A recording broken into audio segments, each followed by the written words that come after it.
छठी पुतली रवि भामा की कहानी। राजा भोज किसी भी सूरत में सिंहासन पर बैठने का मोह छोड़ नहीं पा रहे थे। छठे दिन फिर वे राजसी वैभव के साथ तैयार थे बैठने के लिए। तभी छठी पुतली रवि भामा ने उन्हें रोक दिया। सुनो राजन, यह सिंहासन परम प्रतापी राजा विक्रमादित्य का है।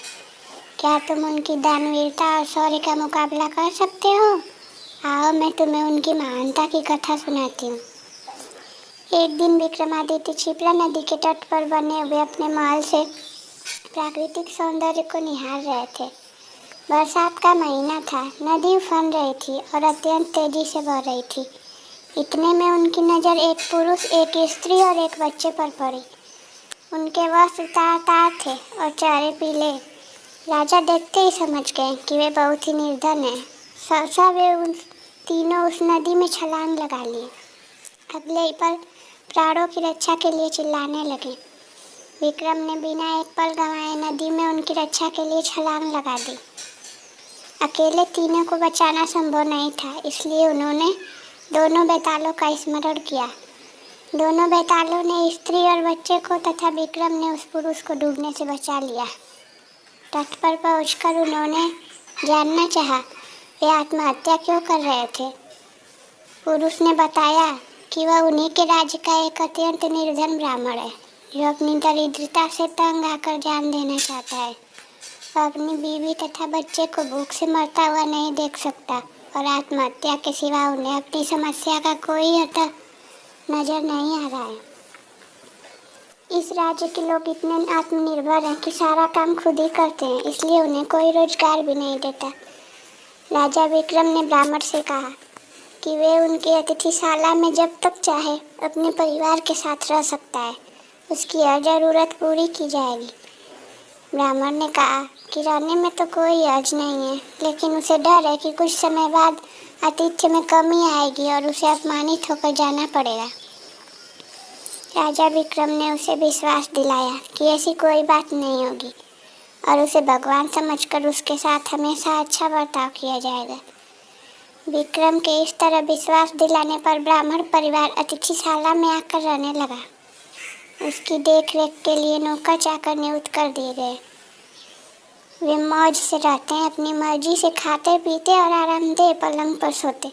किसी भी चीज़ की उन्हें कमी न थी, लेकिन वे सफाई पर बिल्कुल ध्यान नहीं देते। जो कपड़े पहनते थे उन्हें कई दिनों तक नहीं बदलते। जहाँ सोते वहीं थूकते और मल मूत्र भी त्याग कर देते। चारों तरफ गंदगी ही गंदगी फैल गई।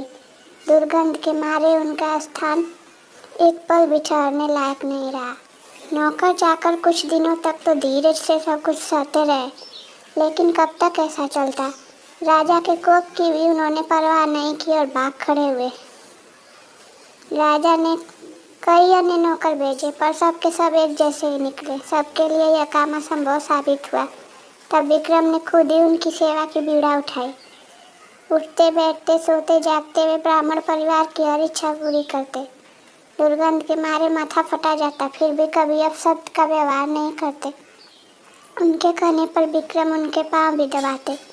ब्राह्मण परिवार ने हर संभव प्रयत्न किया कि विक्रम उनके आतिथ्य से तंग आकर अतिथि सत्कार भूल जाएं और अभद्रता से पेश आए, मगर उनकी कोशिश असफल रही। बड़े सब्र से विक्रम उनकी सेवा में लगे रहे, कभी उन्हें शिकायत का कोई मौका नहीं दिया। एक दिन ब्राह्मण ने जैसे उनकी परीक्षा लेने की ठान ली। उसने राजा को कहा वे उसके शरीर पर लगी विष्ठा साफ करें तथा उसे अच्छी तरह नहला धोकर साफ वस्त्र पहनाएं। विक्रम तुरंत उनकी आज्ञा मानकर अपने हाथों से विष्ठा साफ करने को बढ़े। अचानक चमत्कार हुआ। ब्राह्मण के सारे गंदे वस्त्र गायब हो गए। उसके शरीर पर देवताओं द्वारा पहने जाने वाले वस्त्र आ गए। उसका मुखमंडल तेज से प्रदीप्त हो गया। सारे शरीर से सुगंध निकलने लगी। विक्रम आश्चर्यचकित थे। तभी वह ब्राह्मण बोला कि दरअसल वह वरुण है। वरुण देव ने उनकी परीक्षा लेने के लिए यह रूप धरा था। विक्रम के अतिथि सत्कार की प्रशंसा सुनकर वे सपरिवार यहाँ आए थे। जैसा उन्होंने सुना था वैसा ही उन्होंने पाया, इसलिए विक्रम को उन्होंने वरदान दिया कि उसके राज्य में कभी अनावृष्टि नहीं होगी तथा वहाँ की जमीन से 3-3 फसलें निकलेंगी।